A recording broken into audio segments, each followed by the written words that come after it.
Hello YouTube, Dave here again. We are back for part 3 of Alone Against the Flames. This is the solo introductory adventure for the 7th edition Call of Cthulhu starter set. This is the third part, which will probably be the final installment, I would say. But so far, we've made our character. We have Jonathan Pennyworth, a professor who is about to start up a new job in Arkham.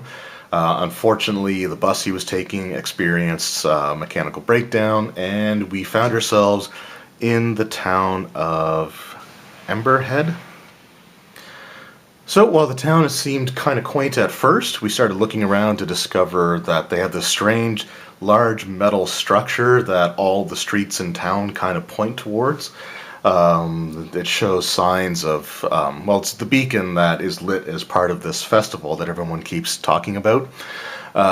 We've also noticed that the church is basically completely fallen apart and probably hasn't been used in at least a couple of decades, and that the town hall is closed during at least the morning. Our character also received a warning from a little girl by the name of Ruth, who happens to be the innkeeper who goes by the name of May Ledbetter.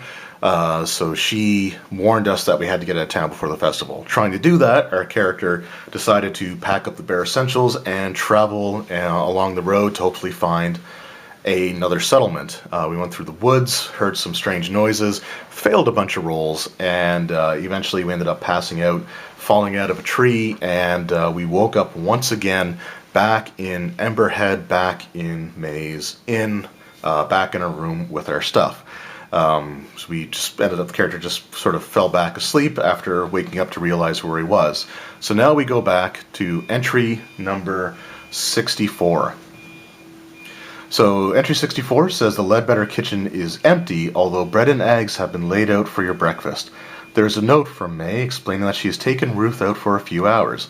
So it says if you're involved in a fight in the village, which we weren't, go to 70, otherwise we go to 78.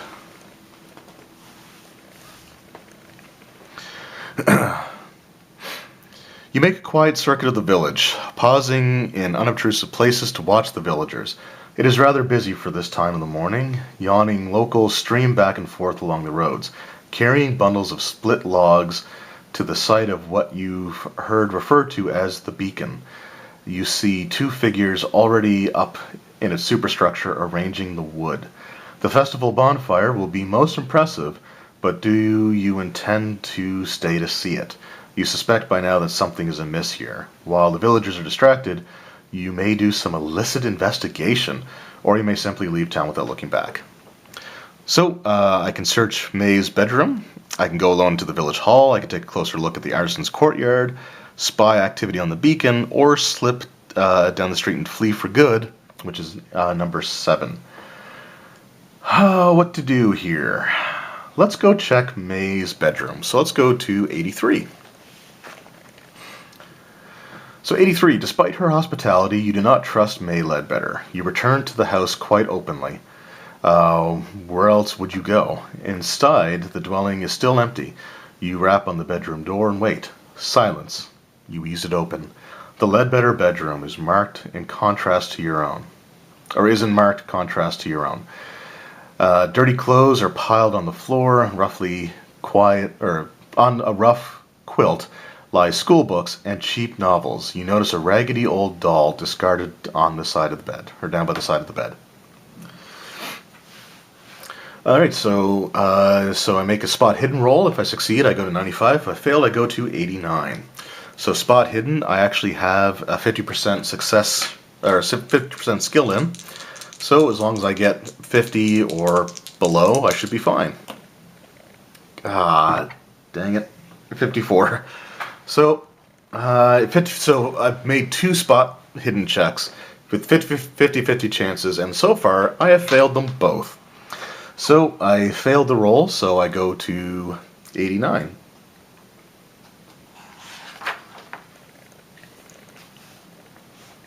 You go through Ledbetter's drawers. The only item of interest you find is a wedding photograph. May's husband was a wiry man with a square chin. Despite the formality of the pose, you can see the affection between them. You feel a pang of guilt for your intrusion. Also, May might return at any time. So if I want to push my spot hidden roll, I may make the roll again, and if I succeed, I go to 95. If I fail, I go to 101, and if I would rather not risk it, I can go to 120. So I'm going to push the roll, which means that I roll a second time. And from the videos that I've seen, basically, if you push a roll and you fail, then the keeper gets to decide what sort of additional consequence happens as a result of your failure. But it's 50-50 chance, gosh dang it, and third time's the charm, right?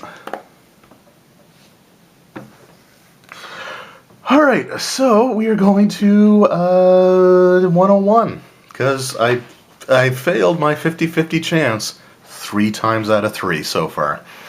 Yeah, it was 101, right? I pushed it, yeah. So entry number 101. A shadow falls across you. So, May Ledbetter says, you know. You try to get to your feet. A mob of villagers spills from behind her and surrounds you. You struggle, but you cannot resist the sheer weight of their numbers. You are quickly overpowered. Then go to 108. The 108. The fading light from the narrow window tells you afternoon is giving way to evening. Your hands are shackled behind your back, so you cannot even lie down on the rough bed. A woman you have not seen before comes in, her face wrinkled and her eyes dull. They do not meet yours, but she puts a cup to your lips. So if I accept the drink, 104. If I reject it, 113. I'm going to reject it. You turn your face away when she tries again, you dash the cup from her hands using the side of your head. The clear liquid spills across the floor. The woman gives a half shrug and turns to leave the room. You shout after her, but she gives no reaction. You soon become thirsty. 205.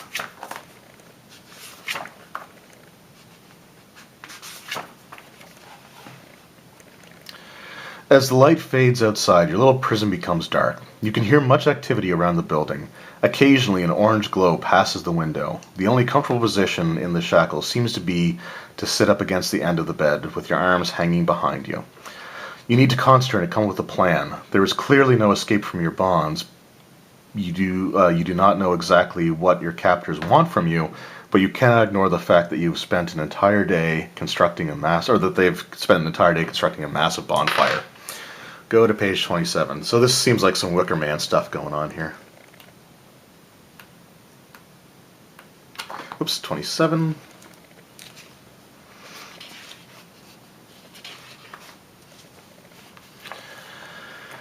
Alright, so 27. The door scrapes, wrenching you back into the moment.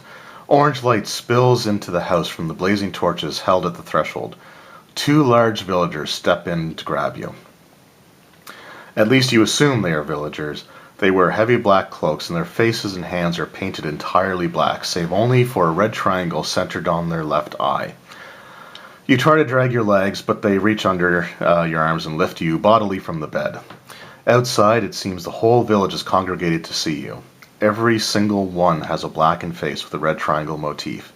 Torches sputter and spill fire. You struggle, but you can see physical resistance is hopeless. You are marched to the central street and turned to face the beacon. 117. Told you this was going to be the last episode.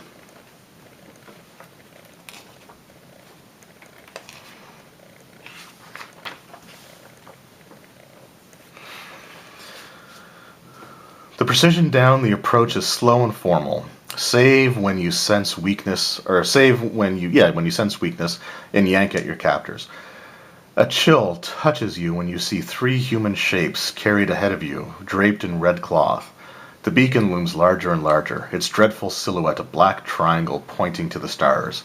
A low drone begins among the cloaked figures. Unbidden, the word mourners comes to mind. Smoke from their torches makes you cough. You feel the heat on your face. As you reach the cleared area around the beacon, 3 dancers break from the pack. Young girls swirling balls of fire in spectacular arcs, drawing circles in the night air. One by one, they draw close to you and touch your forehead with sooty fingers. Each kisses you 3 times, on the left cheek, one on the right cheek, one on the forehead.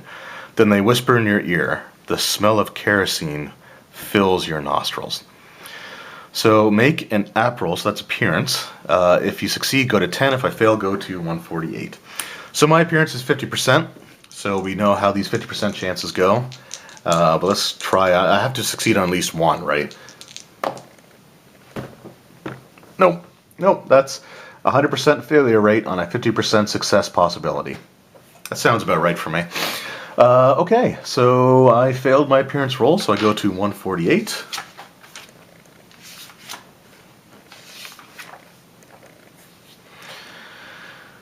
Through your sacrifice, the village will be reborn, says the first dancer.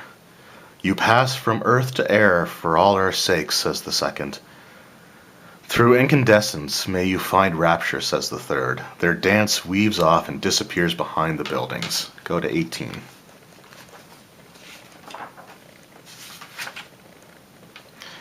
As you arrive beneath the beacon, 10 villagers close in on you. Working with surprising coordination, they immobilize you and lift you.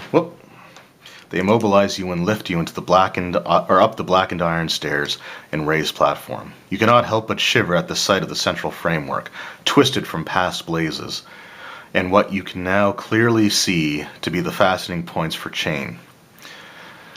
None of the eyes meet yours as they lash you to the metal. The village sings now, something rhythmic and ancient, carved from odd syllables. A second group ascends to the beacon, carrying 3 red-draped bodies. With reverence, they arrange their burdens in a triangle around your feet. Then they withdraw, leaving you alone with the dead shin deep in a sea of kindling. Go to 33.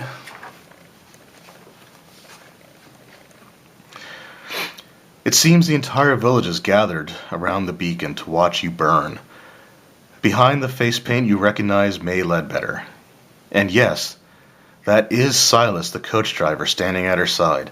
The audacity and scale of the deception staggers you. A man steps up on the dais and raises his hand with quiet authority. The frame of his spectacles obscures the red triangle on his face. So we draw here together again on this night, as we do each year, and we give thanks to the one who will preserve the village against the fire of the void. You will be taken by the ones from above in our stead. Your death will bring life to our streets and bounty to our fields. It will safeguard our children and our elders alike for another year. We salute you, and he bows his head. All around the beacon, bearers step forward and lift their torches to the edge of the raised platform. A ring of tiny flames flicker up around the perimeter. As they wink, the singing of the villagers drops to an unearthly rhythm. So, to throw all of my remaining strength against the bonds, go to 44. To wait and see what happens, go to 40. Let's go to 44. Let's see what happens. You're tired. Your flesh ought to be insufficient against the dark iron chains. You can feel them give a little. There is weakness in one of the links. So I have to make a hard strength roll. So if I succeed, I go to 53. If I fail, I go to 40. So my strength is at 40, so a hard roll is 20%. See what happens. Wow. Okay, going to 40.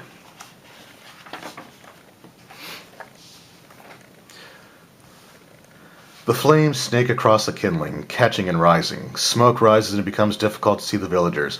The 3 bodies surrounding you catch fire, blazing with sooty red flames. You begin to cough as the smoke enters your lungs and fight the urge to panic.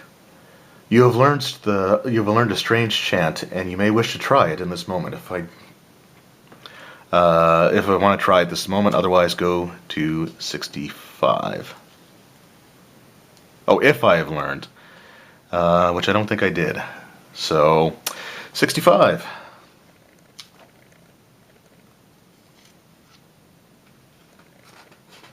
Does 40 continue? No? Okay. 65.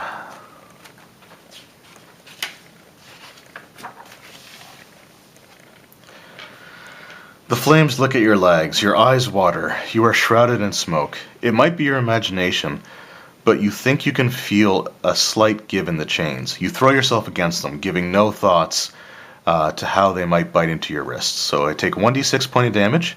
If this reduces me to 0, I collapse and are burned to death. Otherwise, I get to make a strength roll. If I succeed, go to 93. If I fail, go to 77. So first of all, I can't die from this because I'm back to my full 11 hit points. But I do take 5, which puts me down to 6. So I need to make a strength roll. So strength is 40. It's not a hard one anymore, so we'll see. Holy crap. This guy is just destined to die. If I fail, I go to 77. The chains give a little more. You feel that you could overcome them if only you had a little more time. But as you feel the flesh of your legs char, the fire spreads up your jacket and licks at your face, and you know you have run out of time. I have burned to death in the beacon. Why not try again by making different choices? I may be able to escape or outwit the people of Emberhead. The end. So, didn't go so well. So my character unfortunately perished, so I don't get the opportunity to see if I improved any of my skill. Well, I only actually succeeded on one skill check and literally failed just about everything else. So, but it was fun. I actually really liked that adventure. Once I heard about the festival and read the thing about the platform and lighting the beacon and everything, I knew that it was probably going to end that way. But it was still really cool, and I actually do plan on doing this again. Probably not for the purposes of making a video, but just doing it again in my own time to see how I fare, if I do any better, basically. Maybe I can pass more of the roles, make a different type of character, make some different choices, but I really enjoyed that, and I can tell that I'm going to really like this system.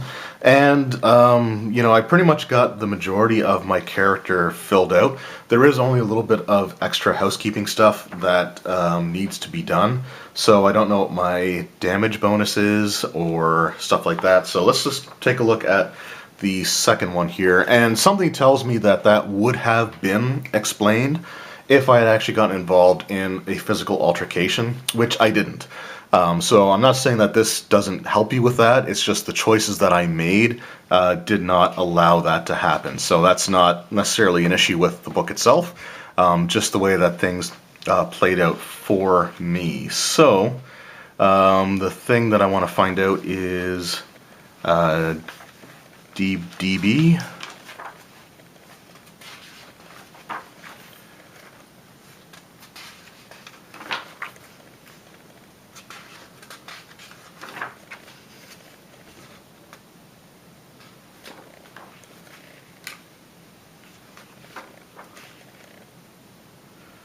Okay, I'm sure it's in here somewhere. I'm not going to go through and necessarily 5th and half characteristics. Oh, damage bonus build. Never mind, it's right here. Damage bonus is how much extra damage your investigator inflicts when making a successful close combat melee attack. Build is a scale of combined size and strength when making a fighting maneuver. So I add my regular size and strength together and then consult the table on page 8. Okay. So page 8. Alright, so size and strength. So my size is 50 and my strength is 40, so that gives me a 90 total. So my damage bonus is none, so we got the chart here, and we'll zoom in on that. So 85 to 124, damage bonus is none, and my build is 0. So damage bonus is none, build is 0.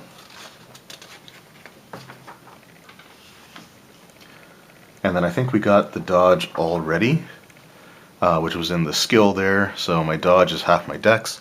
So we got 30, and then we have 15 and 6.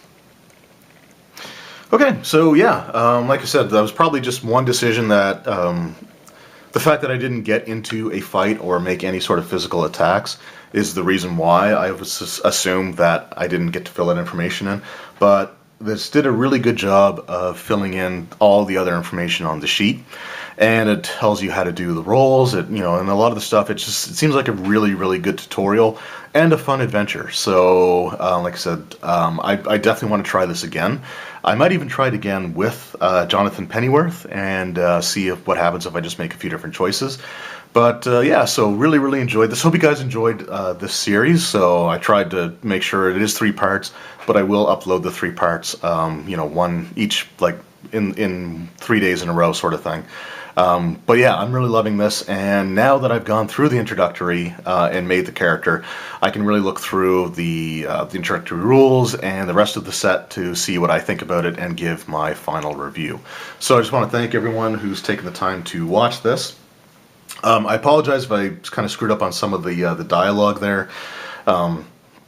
It's just difficult trying to read around like the big camera, and I'm going to be honest, I've known for a while that I need to get my eyes checked.